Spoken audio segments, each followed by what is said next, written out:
नमस्कार दोस्तों, आप सभी का एक बार फिर से हार्दिक स्वागत है हमारे आओ स्टडी यूट्यूब चैनल में। तो फ्रेंड्स, आज हम बात करने वाले हैं क्लास 10 की जो सामाजिक विज्ञान की बुक है उसका जो 2 नंबर पार्ट है संघर्षकालीन भारत 1206 से 1757 ईस्वी तक है। उसके अंदर जो एक टॉपिक है खिलजी वंश, उसके बारे में। जो ये खिलजी वंश है इस बुक के अंदर एक इंपॉर्टेंट टॉपिक है, इसे एग्जाम के अंदर क्वेश्चन पूछ लिए जा सकते हैं, इसलिए मैं आज आपको ये बताने जा रहा हूँ। और साथ ही में जो पूरी बुक है वो आपको पता है हम पढ़ने वाले हैं, और इससे पहले का जो पार्ट है वो मैंने बना दिया है यूट्यूब चैनल के ऊपर, आप जाकर देख सकते हैं। तो आज हम बात करने वाले खिलजी साम्राज्य के बारे में, इनकी जो इंपॉर्टेंट बातें वो सभी मैं आपको बताने वाला हूँ। तो वीडियो पूरा देखना, अच्छा लगा तो लाइक कर दीजिए, और कमेंट बॉक्स में अगर कोई मुझसे चीज़ छूट गई हो तो बताना प्लीज़, और कमेंट बॉक्स में अपना कोई सवाल हो तो वो भी आप जरूर पूछिएगा। तो शुरू करते हैं खिलजी वंश के बारे में, यानी खिलजी वंश का इतिहास। तो जो खिलजी वंश है सर्वप्रथम यही जान लेते हैं इसकी स्थापना कौन करता है। तो इसकी स्थापना एक व्यक्ति होता है जिसका नाम है जलालुद्दीन खिलजी, उसके द्वारा की जाती है। कब की जाती है? 1290 ईस्वी के अंदर। तो आपको पता होगा, मैंने पिछले वीडियो में बताया कि जो गुलाम वंश है उसका अंतिम शासक होता है क्यूमर्स। तो उसे क्यूमर्स की हत्या कर जो राजा बनता है जलालुद्दीन खिलजी, वो बनता है। क्यूमर्स की हत्या कर जो गुलाम वंश का अंतिम शासक था उसकी हत्या कर राजा कौन बनता है? जलालुद्दीन खिलजी। इतनी बात आपकी समझ में आ गई। कब बनता है? 1290 में। और जो खिलजी वंश है इसका समय काल है 1290 से 1316 ईस्वी तक। जब इन्होंने आक्रमण किया तो ये 70 वर्ष के थे।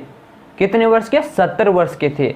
70 वर्ष की इनकी आयु थी। अगर आज के कोई 70 वर्ष के व्यक्ति से कह दिया जाए कि आप युद्ध कर ले, ना भाई, उससे तो अच्छी तरीके से खड़ा भी नहीं हो जाता, उसे सहारा देना पड़ता है खड़ा करने के लिए। यानी 70 वर्ष का व्यक्ति आज खड़ा भी नहीं हो पाता। उस समय जो जलालुद्दीन खिलजी था वो 70 वर्ष की आयु में युद्ध करता है और दिल्ली के अंदर अपने साम्राज्य की नींव रख देता है। आप सोच सकते हैं कितने बलशाली राजा थे। तो ये बात होगी जलालुद्दीन खिलजी की। तो 1296 तक ये शासन करते हैं। 1296 में इनका भतीजा होता है अलाउद्दीन खिलजी, तो वो क्या कर देता है? इनकी हत्या कर देता है।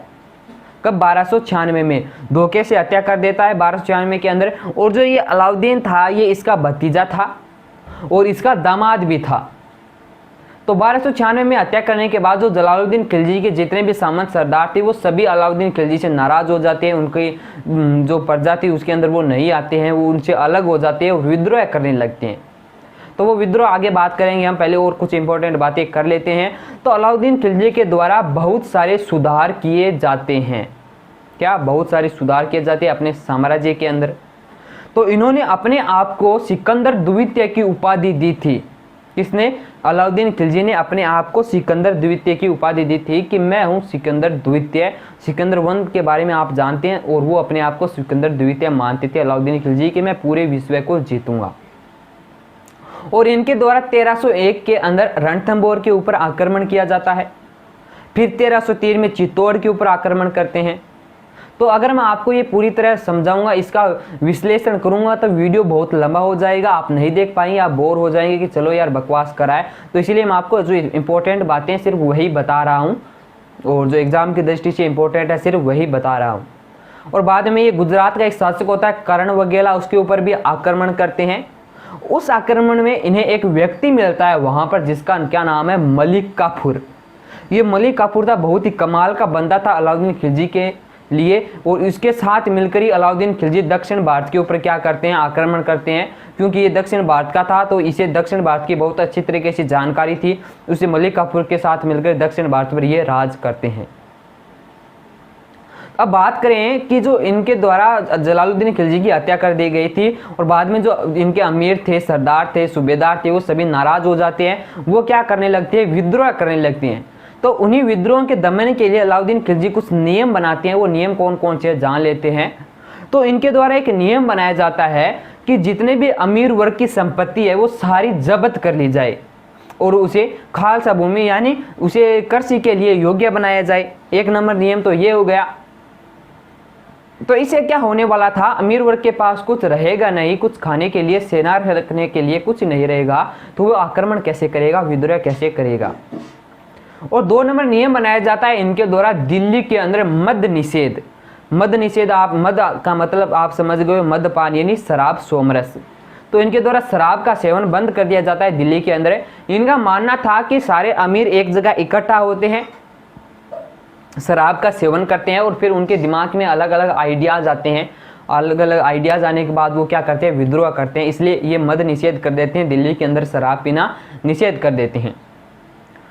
अगला जो नियम है वो क्या है, वो है गुप्तचर प्रणाली। ये गुप्तचर प्रणाली का गठन करते हैं। उससे क्या होने वाला था कि जब भी कोई विद्रोह की सूचना मिलती है गुप्तचरों को, तो वो सबसे पहले आकर अलाउद्दीन खिलजी को बताएंगे और विद्रोह होने से पहले ही अलाउद्दीन खिलजी वहां पर पहुंच जाएंगे और विद्रोह का दमन कर देंगे। एक नियम और बनाया जाता है इनके द्वारा कि अमीरों का मेल मिलाप बंद कर दिया जाए। इसका मतलब यानी एक अमीर दूसरे अमीर की लड़की के साथ शादी नहीं कर सकता, उनके जो मेल मिलाप है वो सभी बंद कर दिए जाए। और इनके द्वारा पुलिस का गठन किया जाता है, डाक का गठन किया जाता है, गुप्तचर प्रणाली का गठन किया जाता है। किसके द्वारा हम बात करें, अलाउद्दीन खिलजी के द्वारा। और इनके समय काल में कालाबाजारी और मुनाफाखोरी एकदम बंद हो गए थे।